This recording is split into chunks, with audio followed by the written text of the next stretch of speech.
Sir, this ticket looks fake. You need to leave this seat immediately. The sharp, commanding voice of flight attendant Sarah Klein sliced through the quiet first-class cabin of Delta Airlines, Flight 512. Her words hit like a slap, freezing the entire row of passengers in stunned silence.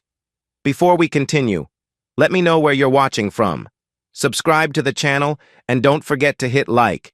Your support helps us bring you more powerful, true-to-life stories like this. Now, let's get into it. Marcus Hale, a tall, composed man in his mid-40s, slowly looked up from his boarding pass. He wasn't just any passenger. Marcus was the CEO of Hale Equity Group, a private investment firm holding 18.4% ownership of Delta Airlines, worth over $1.2 billion. But today, dressed simply in a navy blue suit and quiet confidence, nobody recognized him. He had deliberately booked seat 1A in first class under a discreet name, conducting his own secret evaluation of Delta's customer service. He wanted to see how his investment was being managed, but he never expected this moment to spiral into a corporate reckoning. Sarah didn't give Marcus a chance to explain. She snatched the boarding pass from his hand, glanced at it without scanning, and shook her head. "We've had problems with counterfeit upgrades lately. You'll need to step aside until we confirm," she said coldly, then turned to a white passenger standing nearby. "Mr. Brooks, please, this is your seat. We'll handle this mix-up." That white passenger was Ethan Brooks, a mid-level executive rushing to Los Angeles for a product launch. He gave Marcus a dismissive look, muttering under his breath, "Figures." It was quiet, but not quiet enough. Marcus heard it. So did the couple in 2A and the Latina journalist Lisa Ramirez, seated in 2C.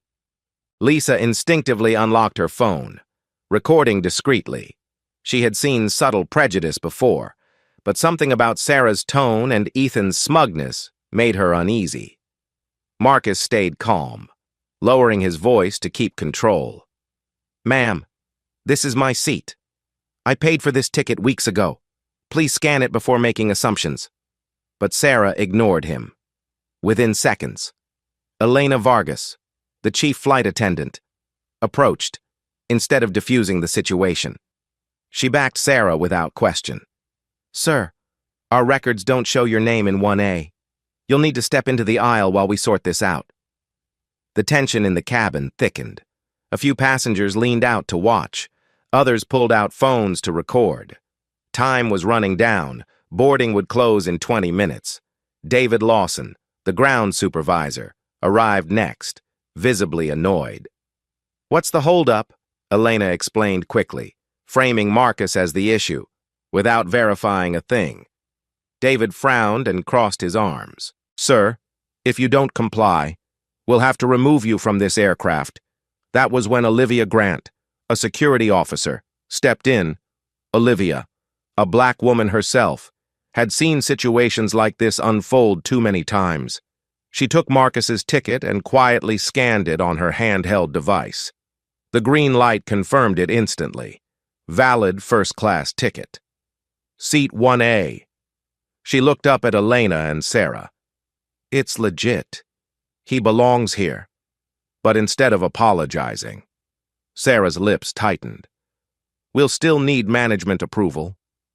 "There have been too many false confirmations lately," she insisted, her tone sharp, condescending, dripping with quiet bias. Marcus exhaled slowly. He could feel the eyes of the entire cabin on him. Ethan sighed dramatically, loud enough for everyone to hear. "Can we just get on with it? I've got real business to handle." Sarah turned to Ethan with a reassuring smile. "Don't worry. Sir, we'll make sure you're taken care of." That was the final straw for Lisa Ramirez. She hit go live on her stream. "Ladies and gentlemen," she whispered to her viewers, "I think we're watching something important right now." Within 2 minutes, over 1,200 viewers tuned in, comments flying in real time. Some supported Marcus, others argued, but everyone agreed. The optics were ugly. Marcus adjusted his tie and stood, Meeting Sarah's eyes directly, his voice was steady, deep, controlled. "I'll wait, but I suggest you double-check your data before making assumptions." Yet, behind his calm, his mind was racing. He wasn't angry about being questioned. He was angry about how he was being questioned. No one had verified his information. No one had scanned his pass. And no one had spoken to him with the dignity every paying customer deserves. This wasn't just personal anymore. This was systemic. And Marcus knew one thing. Every second of this was being recorded. Not just by Lisa's live stream, but by the airline's internal cabin surveillance, which he himself had quietly invested in 6 months ago. What none of them realized. Not Sarah, not Elena, not David, not even Ethan. Was that this entire flight was part of Marcus's secret audit on Delta's diversity and inclusion policies? But tonight, Delta wasn't just failing the audit. They were setting themselves up for a corporate firestorm at the front of the cabin. Boarding continued chaotically, passengers whispering to one another, some supportive, others skeptical. Lisa's live stream soared past 3,000 viewers, with hashtags and shares exploding on social media. Still, Marcus remained seated quietly in the aisle now, hands folded on his briefcase, face expressionless but unshaken. He knew his silence was power. He didn't need to raise his voice. Not yet. Because soon, the entire world would know exactly who they were talking to. The tension inside Delta Flight 512 grew thicker by the second. Marcus remained seated near the aisle, hands resting on his briefcase, his expression calm but unreadable. Across from him, Sarah Klein stood stiff, arms crossed, convinced she was right. Elena Vargas, the chief flight attendant, whispered sharply into her earpiece, glancing at Marcus like he was a problem to be removed, not a paying customer. And then David Lawson, the ground supervisor, returned, this time louder, impatient, and visibly irritated. "Sir, I need you to step out of the cabin right now while we sort this," David said firmly, his voice carrying over the quiet hum of passengers whispering among themselves. Olivia Grant, the security officer who had already verified Marcus's ticket, stepped forward again. "His boarding pass is valid. It's already been scanned and confirmed. There's no reason to move him." But David brushed her off, muttering something about avoiding delays and keeping operations smooth. That's when Marcus spoke, his tone low and deliberate, forcing David to lean in to hear him. "Are you removing me? Because you think my ticket is fake? Or because you assume I shouldn't be here?" The question landed like a stone in still water. For a brief moment, there was silence. Then, from behind them, Ethan Brooks groaned loudly, shaking his head. "This is ridiculous," he said, loud enough for the entire cabin to hear. "Why are we wasting time on this? Some of us have actual business to handle in L.A. Sarah turned to him with a sympathetic smile, nodding as if she agreed. "Don't worry, Mr. Brooks. We're handling it." Marcus caught Ethan's smug look and tucked it away silently. He wasn't going to respond. Not yet. But passengers were watching closely now. A woman in 3C whispered, "Why won't they just scan his ticket properly?" Another passenger, a middle-aged man in 4A, raised his phone to record, his jaw tight with frustration. Lisa Ramirez's live stream kept climbing, 2,500 viewers, then 3,800, then 5,200 within minutes. Comments were flooding in. "That's racial profiling right there. Scan the ticket. Stay calm. Brother, we see you." But Sarah wasn't backing down. She stepped closer, lowering her voice in a tone meant only for Marcus, but loud enough that nearby passengers caught every word.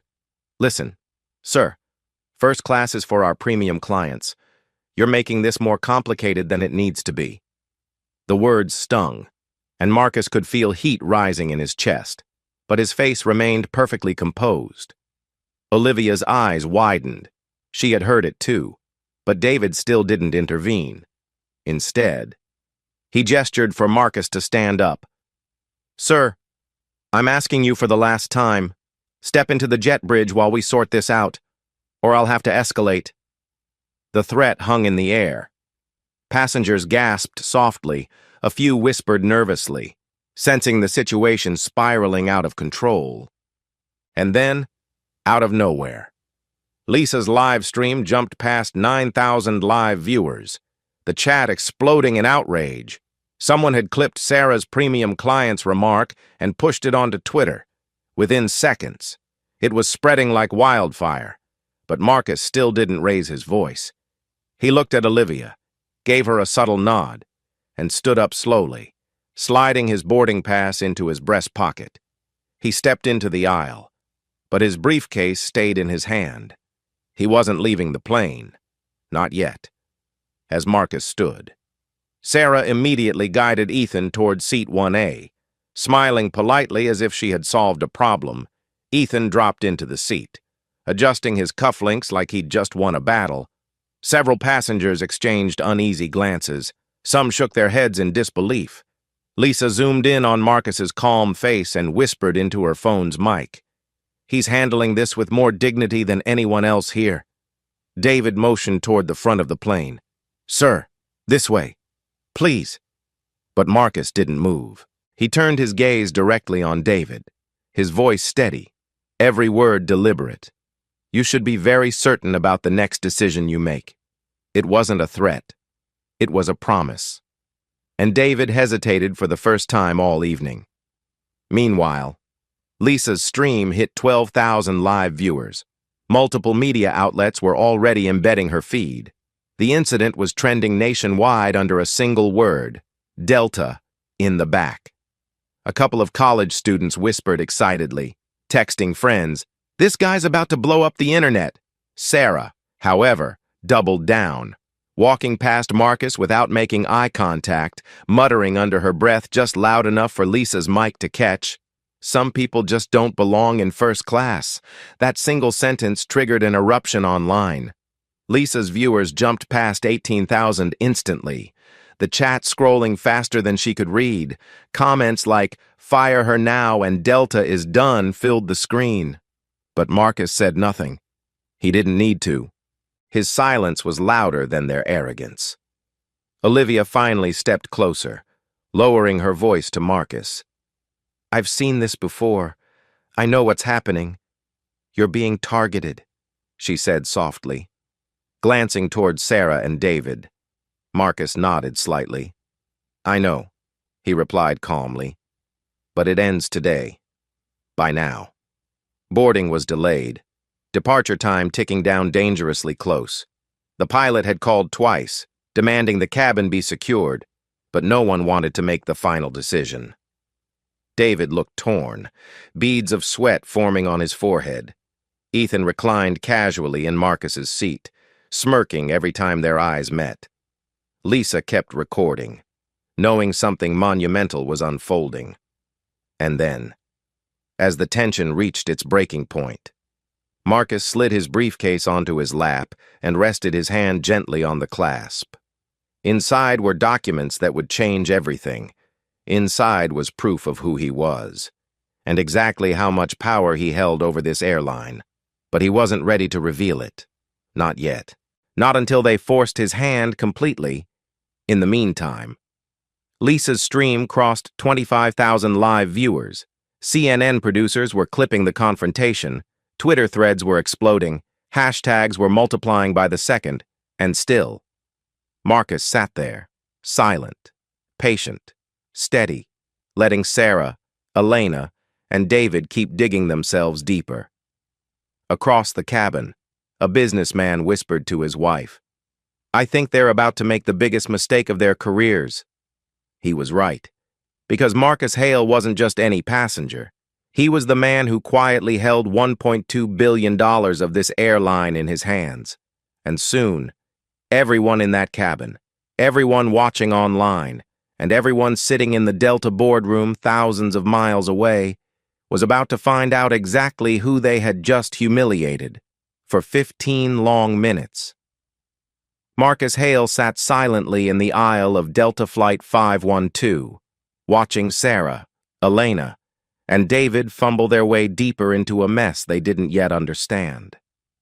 Ethan Brooks was lounging arrogantly in Marcus's rightful seat, sipping sparkling water like victory tasted sweet. The tension in the first-class cabin was unbearable. Whispers, nervous glances, phones raised. Lisa Ramirez's live stream now crossing 25,000 live viewers. Then, with deliberate calm, Marcus opened his briefcase and pulled out a single matte black business card. He held it between his fingers for a moment, letting the silence stretch until even the hum of the engines seemed to fade. Finally, he spoke. Low, steady, commanding. "Ms. Vargas," he said, addressing the chief flight attendant. "Before you continue making assumptions, you should probably read this." He handed her the card without another word. Elena took it impatiently, her expression still sharp. But as her eyes landed on the embossed silver letters, her entire face shifted. Her lips parted slightly, her breath caught, and her eyes darted back to Marcus. Her voice faltered for the first time. You're the CEO of Hale Equity Group?" Marcus nodded slowly, never breaking eye contact. "Correct. And as of this morning, Hale Equity owns 18.4% of Delta Airlines. That's roughly $1.2 billion of your company.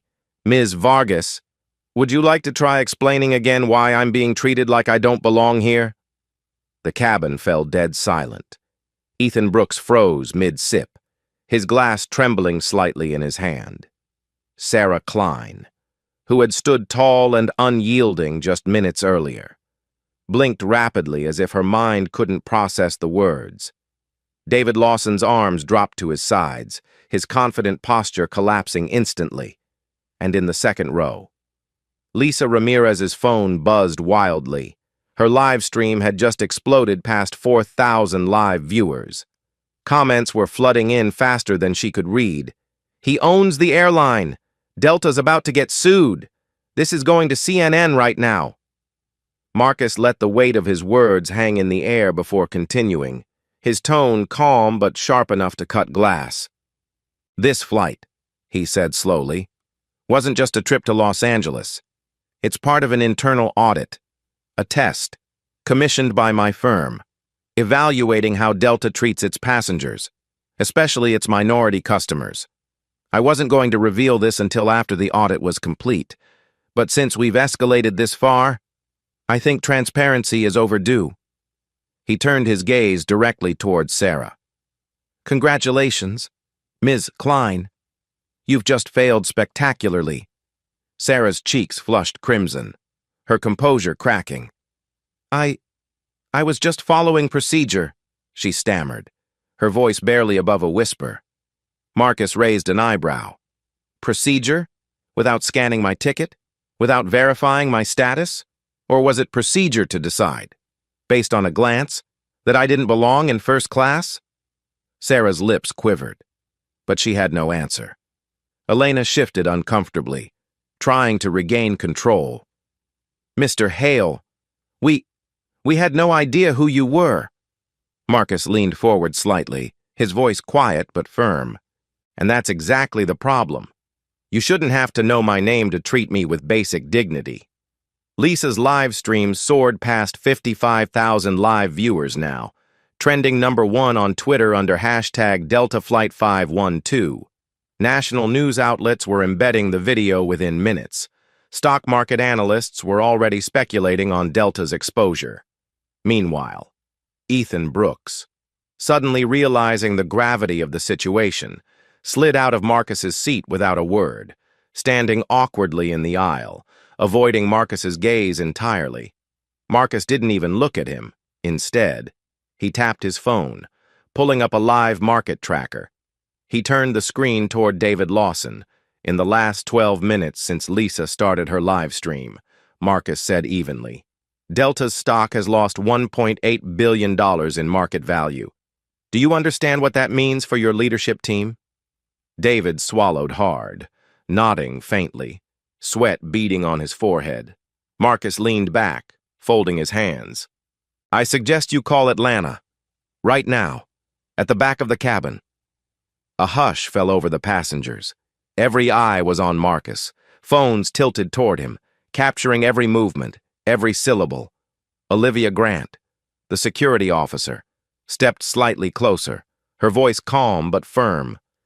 "Mr. Hale," she said softly, "how do you want to proceed?" Marcus gave a small nod, his tone measured. "For now. Ms. Grant, I'll return to my seat. But Sarah, Elena, and David will step aside until Delta's executive team calls me directly. Nobody touches another passenger until then." Elena hesitated but nodded stiffly, motioning Sarah to move toward the galley. Sarah obeyed, her face pale, her hands shaking slightly. Ethan slumped back into 2D, suddenly small and quiet. Lisa's viewers crossed 7,000, the chat filling with fire emojis and disbelief. CNN, MSNBC, and Fox were all pushing breaking alerts within seconds. Marcus finally sat back in 1A, reclaiming his seat without a word, placing his briefcase carefully beneath him, for the first time since the confrontation began. He allowed himself a small breath. But the battle wasn't over, not even close. Across the aisle, David scrambled to his phone, dialing Delta's Atlanta headquarters. Marcus overheard snippets. "Yes, sir. Hale Equity. Yes, Marcus Hale. Yes, the live stream is everywhere." The color drained from David's face as he listened, his voice trembling when he hung up. He looked at Marcus, his tone quiet, almost deferential now. "Mr. Hale, headquarters will be in contact shortly." Marcus didn't respond. He didn't need to. His silence was a power they couldn't match. Lisa zoomed in on him for her viewers and whispered, "This is the moment everything changes." And she was right. Within 30 minutes. Executives in Atlanta would be drafting emergency statements. Within an hour. Major investors at BlackRock and Vanguard would be on calls demanding answers. And within 24 hours, Delta would be forced to choose between protecting a broken culture or rebuilding it entirely. But for now, inside the cabin of Flight 512, Marcus Hale, the quiet man they tried to humiliate, had just flipped the entire power dynamic upside down, and everyone, from first class to economy, knew it. The silence in Delta Flight 512 was deafening after Marcus Hale revealed his identity. No one dared breathe too loudly. The tension was so thick you could feel it pressing against your chest.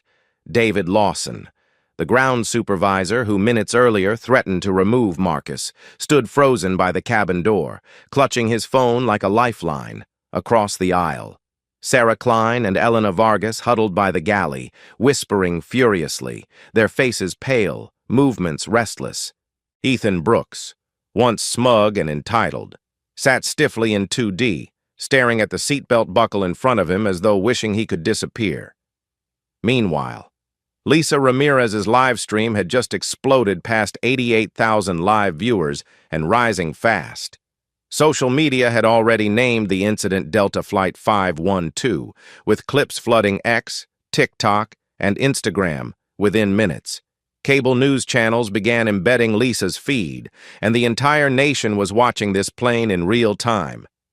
Marcus, sitting calmly in 1A now, reached for his phone, scrolling through a private chat thread with his operations team at Hale Equity Group. He typed just 7 words: "Activate oversight protocol, full monitoring, live data." Seconds later, 3 executives in Hale's New York office launched a crisis dashboard showing live sentiment analysis, market shifts, and streaming audience metrics. A soft chime came from Marcus's phone. Delta's CEO William Hayes was calling from Atlanta. Marcus answered on speaker, his tone polite but clipped. "Mr. Hayes." William's voice cracked slightly on the other end. "Marcus, I just saw the live stream. We're deeply concerned. I want to assure you personally this isn't Delta's culture. Give me an hour to get our board aligned, and we'll resolve this. Marcus's reply was calm but sharp, every syllable deliberate. You don't have an hour. William, you have 10 minutes. The cabin collectively inhaled at his words. David's head snapped toward Marcus, eyes wide with panic. Sarah gripped the edge of the galley counter until her knuckles turned white. Elena pulled out her phone, texting furiously, probably trying to salvage her position. Marcus leaned forward, his elbows resting lightly on his knees, speaking clearly for everyone within earshot. Here's what's going to happen, he said evenly. Sarah Klein and David Lawson are suspended immediately. Effective right now. Their badges, their access, everything. He turned his gaze to Ethan Brooks, who squirmed under the weight of it. And Mr. Brooks, your remarks and conduct are being logged into Delta's passenger incident database. Your behavior will be flagged with the FAA. Ethan opened his mouth to protest, but thought better of it. Lowering his eyes, Olivia Grant, the black security officer who had verified Marcus's ticket from the beginning, stepped closer and asked softly, Do you want me to escort them off the plane? Sir? Marcus shook his head. No. They'll stay right here until Delta leadership confirms my directives. The call with William Hayes was still active on speaker, and Marcus's composure never wavered. William, he said, this isn't just about me. This is systemic. It's time Delta acknowledges that. William's voice lowered, careful, tense. I hear you. What are you asking for? Marcus glanced briefly at Lisa's phone, where the live viewer count surged past 100,000. He knew every word was being broadcast. First, Marcus said, his voice cutting through the hush. I want an immediate internal investigation into Delta's discrimination complaints, published publicly within 30 days. Second, I want a mandatory 50-hour anti-bias training program for all frontline staff, funded directly by Delta's executive operations budget. Third, I want the board's approval tonight for the HAIL initiative, $140 million dedicated to AI-powered cabin monitoring and scholarships for minority students pursuing aviation careers. William hesitated, his breath audible through the speaker. Marcus, that's non-negotiable. Marcus interrupted firmly. If Delta refuses, HAIL Equity will begin divesting its $1.2 billion in holdings effective tomorrow morning, and I promise you, William, I won't be the only investor walking. The tension in the cabin spiked. A murmur rippled through the passengers. Lisa's viewers skyrocketed past 12,000, her chat flooded with disbelief and fire emojis. Headlines were already drafting themselves across the internet. Delta faces $1.2 billion threat amid first-class bias scandal. David Lawson's phone buzzed with incoming messages, but his hands shook too badly to answer. Sarah leaned against the galley wall, blinking rapidly, tears threatening to fall but refusing to drop. Elena tried to stay composed, but her voice cracked when she whispered to Sarah, We're finished.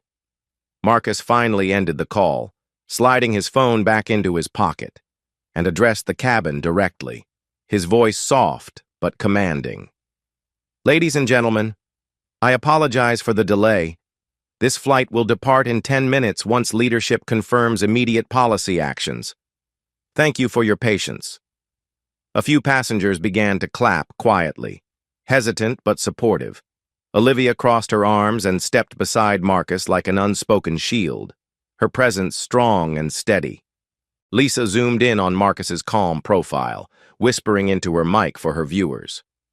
You're watching history right now. Moments later, David's phone rang again. He stared at the caller ID, Delta HQ, before answering in a hushed tone. Yes, understood. He lowered the phone, visibly pale, and turned to Marcus. Mr. Hale, headquarters has approved your directives. Sarah Klein and I are suspended effective immediately. Delta leadership will contact you tonight to finalize the HAIL initiative. Marcus nodded once, his expression neutral. He didn't celebrate. He didn't gloat.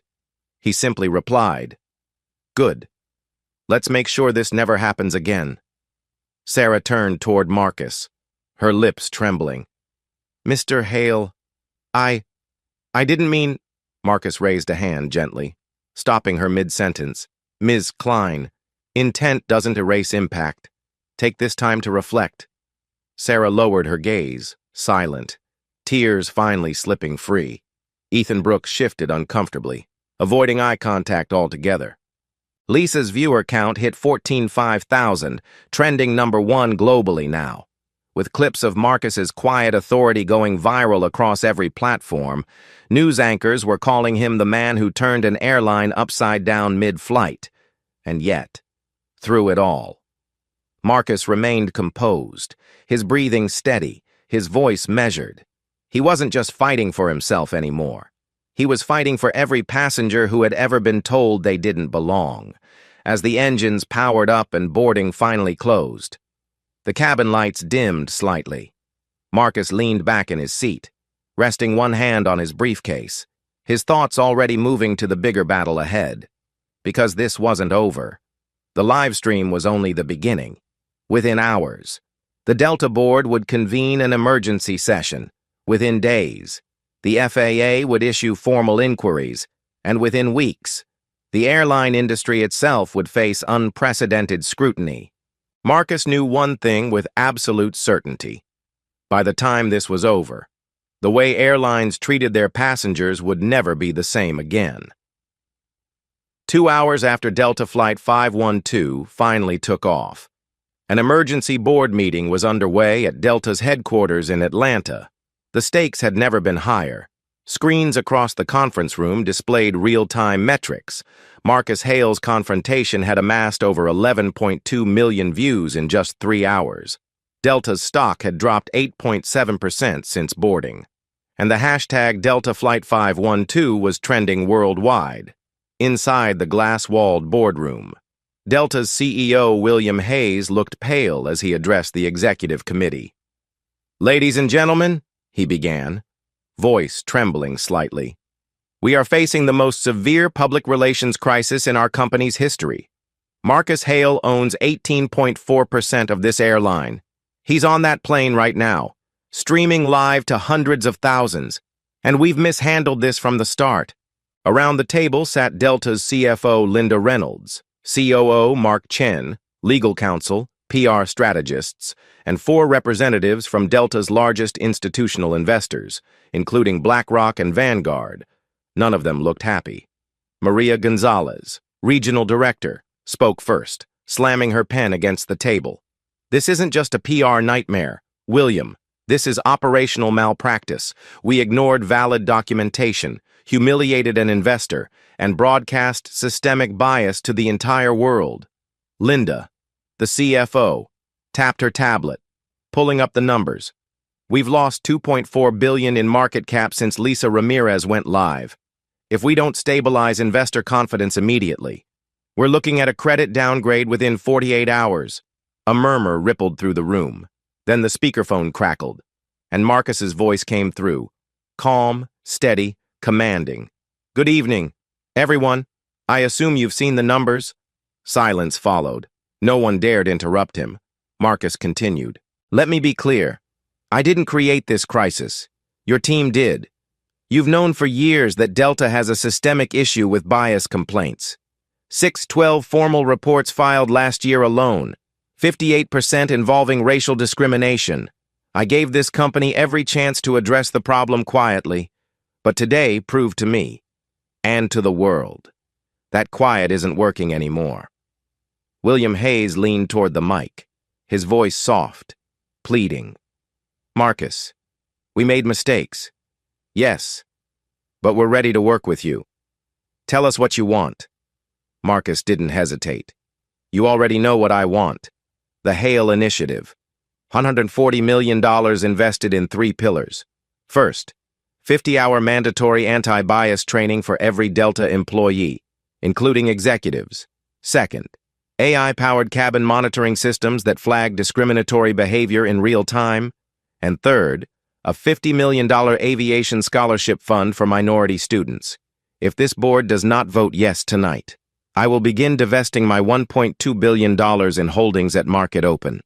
And I can assure you, BlackRock, Vanguard, and every ESG-focused fund will follow my lead. The silence stretched for what felt like minutes. Finally, Victor Lang, Vanguard's representative, cleared his throat and spoke firmly. Mr. Hale is right.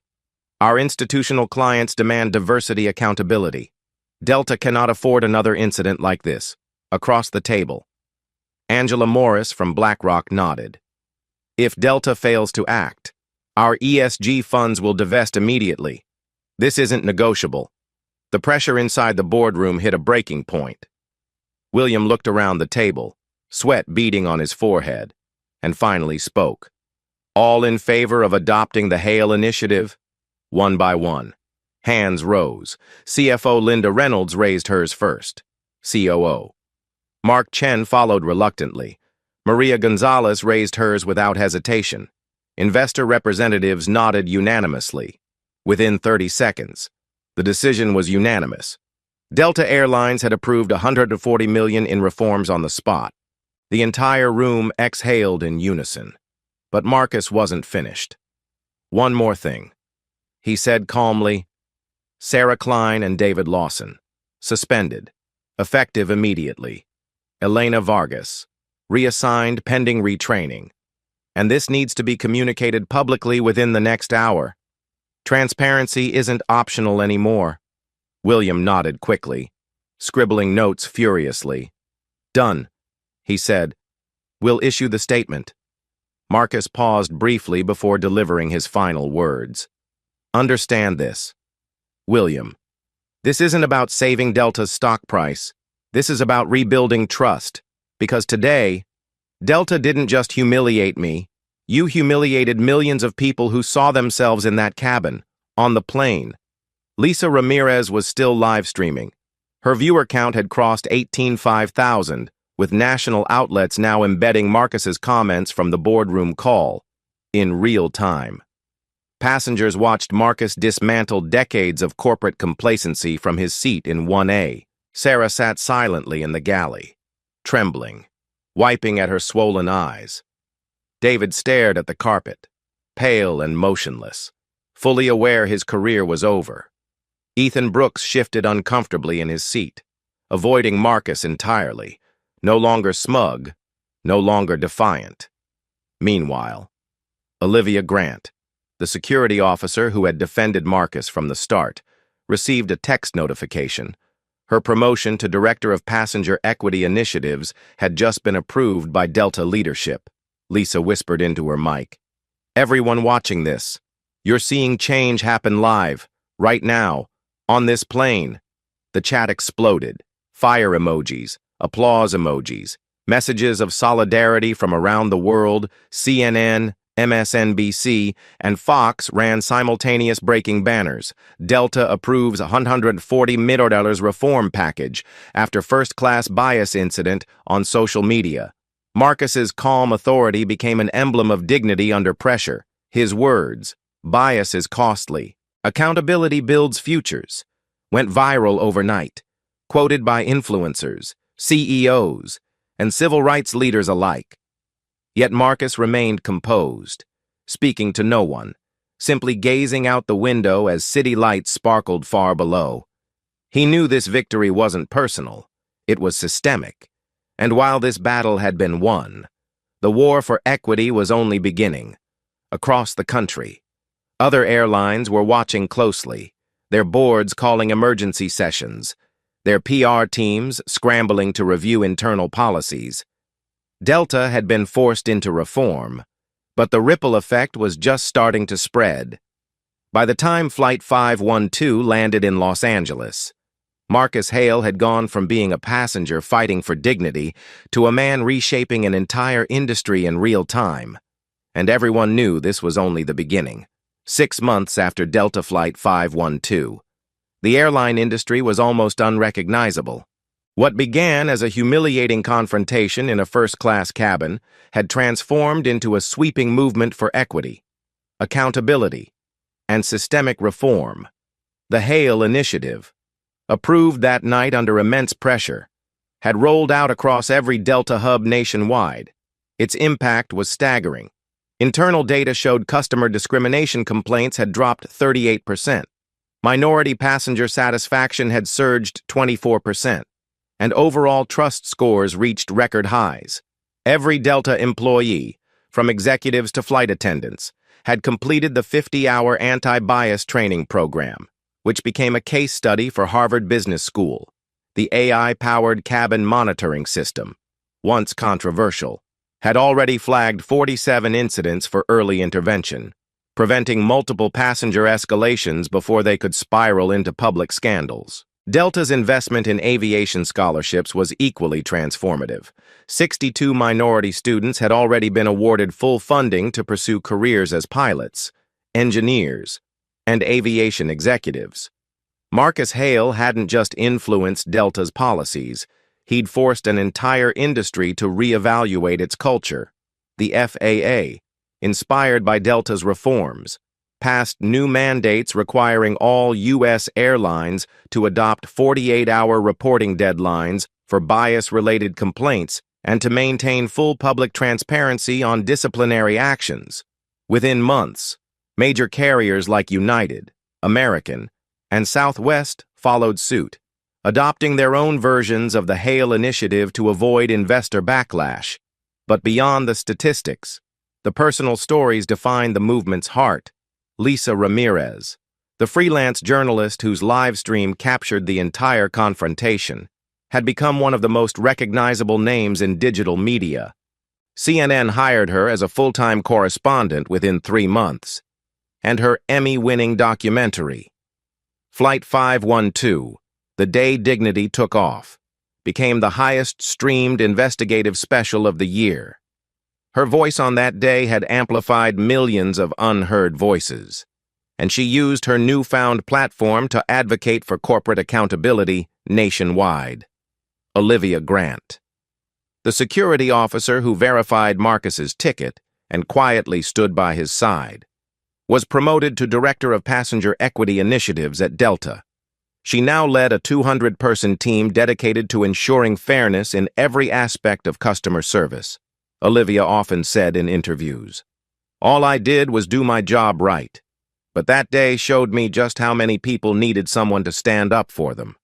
For Sarah Klein, the former flight attendant whose bias triggered the confrontation, the journey was more complicated, but no less powerful. After a mandatory 6-month suspension, Sarah voluntarily enrolled in counseling and diversity education programs far beyond Delta's requirements. In a rare interview, she admitted, "That day broke me, but it also woke me up. I didn't realize how deep my assumptions ran. Marcus gave me a chance to grow by not destroying me publicly when he could have." Sarah later became an internal trainer for Delta's new inclusion program, sharing her story candidly with thousands of employees. Her redemption arc became one of the most watched segments of Lisa's CNN documentary, with viewers praising Marcus's ability to balance accountability with humanity. Ethan Brooks, the white passenger who had once muttered "figures" under his breath, experienced his own transformation. Initially defensive and combative, Ethan was called into HR after Lisa's live stream exposed his comments to millions, rather than firing him. Marcus arranged for Ethan to join a mentorship initiative pairing corporate leaders with minority entrepreneurs. 6 months later, Ethan had publicly apologized on LinkedIn, joined Delta's Equity Advisory Council, and began mentoring students from underrepresented communities entering the aviation industry. "I was part of the problem," he said in an op-ed for Forbes. "Marcus didn't humiliate me. He showed me a mirror. That changed everything." Meanwhile, Delta's CEO William Hayes had survived the immediate fallout, but not without consequences. Under immense investor pressure, Delta overhauled its entire leadership culture, tying executive bonuses to diversity performance metrics for the first time in its history. In a groundbreaking press conference, William publicly acknowledged systemic bias within the company and thanked Marcus for forcing Delta to confront its blind spots. The reaction was swift and unprecedented. Delta's stock rebounded within 4 months, climbing 15% above pre-incident levels as institutional investors praised the reforms beyond the corporate world. Marcus Hale became a household name, not for grand speeches or fiery confrontations, but for his calm, relentless leverage of economic power to drive social justice. Harvard Business Review featured him on the cover, calling him the architect of quiet power. Time magazine named him one of its top 100 most influential people, highlighting his ability to balance dignity with discipline, empathy with authority. Yet Marcus remained private, rarely granting interviews. He rejected book deals, declined speaking circuits, and stayed focused on Hale Equity Group's broader mission, dismantling systemic inequities in industries far beyond aviation. But when he did speak, his words carried weight. At the National Aviation Equity Conference, he stood before hundreds of executives, policymakers, and students and said simply, "Bias is expensive. Inclusion builds futures. Choose wisely." The line went viral instantly, cementing his reputation as a thought leader who needed no theatrics to inspire change. Back at Delta, the results were undeniable. Anonymous employee surveys showed a 64% increase in frontline job satisfaction. Attrition dropped to its lowest level in a decade, and customer service ratings reached an all-time high. Major publications dubbed the transformation the Flight 512 effect. At Harvard Business School, an entire case study was dedicated to the incident, dissecting how a single confrontation catalyzed a $140 million industry-wide shift. At CNN, Lisa's documentary continued to dominate streaming platforms, drawing millions of views worldwide. Sarah Klein became a keynote speaker at diversity summits. Ethan Brooks quietly mentored dozens of minority students entering executive training programs. Olivia Grant's division became the blueprint for passenger equity initiatives globally. And through it all, Marcus stayed grounded, investing time and resources into Hale Equity's scholarship pipeline, visiting classrooms, and meeting young aviation students whose careers were made possible by Flight 512's aftermath. To many, Marcus wasn't just a CEO anymore. He was living proof that one quiet stand, backed by economic leverage and unshakable dignity, could ignite systemic reform faster than lawsuits or protests ever could. The ripple effects reached even further than Marcus expected. Within 6 months, several Fortune 500 companies, from banking to hospitality to tech, adopted similar accountability frameworks, citing Flight 512 as their turning point. Regulators began drafting nationwide standards for corporate anti-bias practices, and investors across Wall Street shifted strategies, tying billions of dollars to ESG scoring transparency. What began as humiliation for one man had become a blueprint for change across an entire economy. Yet when asked how he felt about becoming a symbol of dignity, Marcus offered the same answer every time. It was never about me. It was about everyone who's ever been told they don't belong. Flight 512 was just the spark. The real work starts now. 6 months after the confrontation on Delta Flight 512, the air inside the National Aviation Equity Conference in Washington, D.C. was electric. Hundreds of airline executives, government officials, investors, and students filled the Grand Hall, waiting in silence. Cameras from every major network lined the aisles. The backdrop displayed one name in bold letters, Marcus Hale. As Marcus walked onto the stage, the room rose to its feet in a standing ovation that lasted nearly 2 full minutes. He stood at the podium, composed and quiet as ever, letting the applause settle before speaking his first words. 6 months ago, he began, his deep voice resonating clearly. I boarded a flight from New York to Los Angeles expecting a routine trip. Instead, I was reminded of something far too familiar for far too many. What it feels like to be told, without words but through action, that you don't belong. The room fell silent, hanging on every syllable. Marcus continued. But Flight 512 was never just about me. It was about every passenger who has ever been judged before they've been spoken to. Every customer who's ever been treated as less than.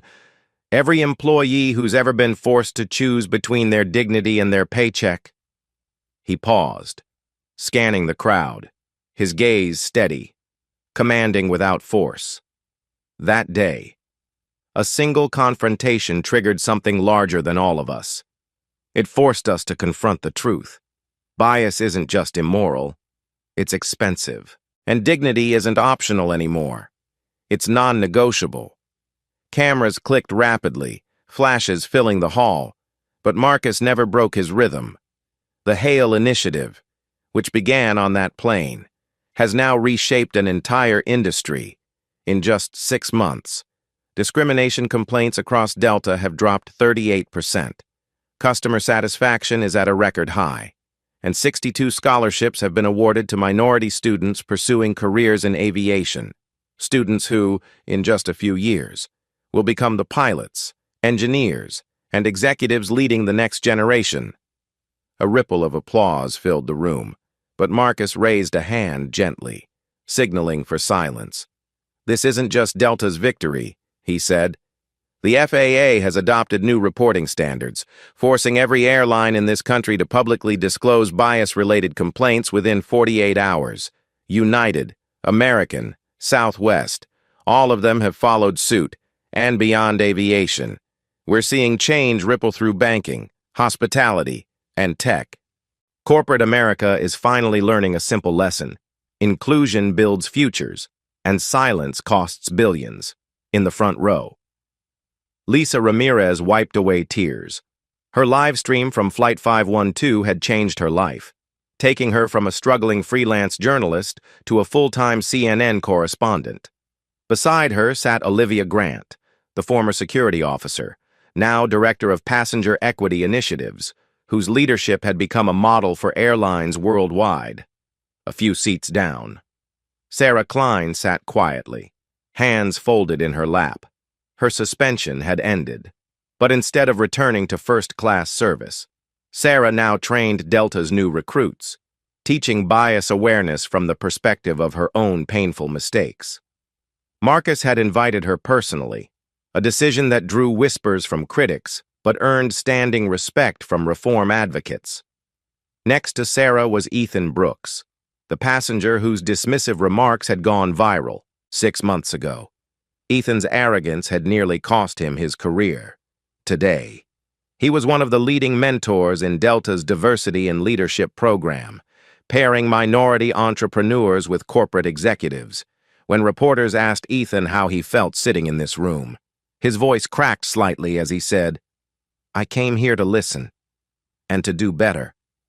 Marcus shifted his weight, resting his hands lightly on the podium.